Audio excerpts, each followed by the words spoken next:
Pat neticējās vienkārši. Spērk akmeņos var pirkt. Akmeņos ar koda grib skaunīt. Mārcis, tas ir īsts stāsts. Jauns čalis, kurš atnāca ar skolēnu uzņēmumu. Šodien ciemojamies pie Ziemeļu akmens. Latvijas akmens pārtopu pievienotās vērtības materiālā. Es realizēju, kuru jau pēc kārtas projekta? Trešais šitas ir. Strādājam 8 gadus un Latvijas tirgu esam zinām kā Ziemeļu akmens. Tad es 1 gadu paskaudīju akmeņus ar kuvaudu.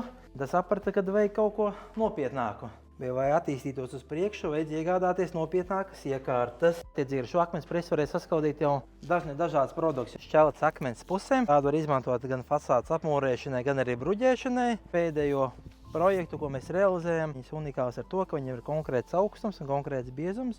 Var apmūrēt māju. Akmens materiāli tieši no Latvijas okakmens. Viņi ir daudzkrāsaini, nebūs identiski vienā tonī. Viņš ir raubs, abrazīvs. Var izmantot pakāpienos, sakot, viņš nav slidens, tik traks. Akmeņi Latvijā pietiek? Pietiek. Tu atrod tos akmeņus? Aktīvi notiek karjera, izstrāda no karjerām, akmeņus ik pa laikam pieveda. No lauksaimniecības pļavām. Zāģē kaut kādas 10 minūtes. Bet cik viņš ir glūts? Pirms 8 gadiem bija tikai plika ideja. Ideja jāmāk arī pacelt. Viņš saka, eju pēc tam obligāti Ziedzemi. Tur ir pavisam citas iespējas. Iesaka vērsties Ziedzemē. Jā, uzdrošināties. Vajag nebaidīties. Ģimenes uzņēmums? Nu.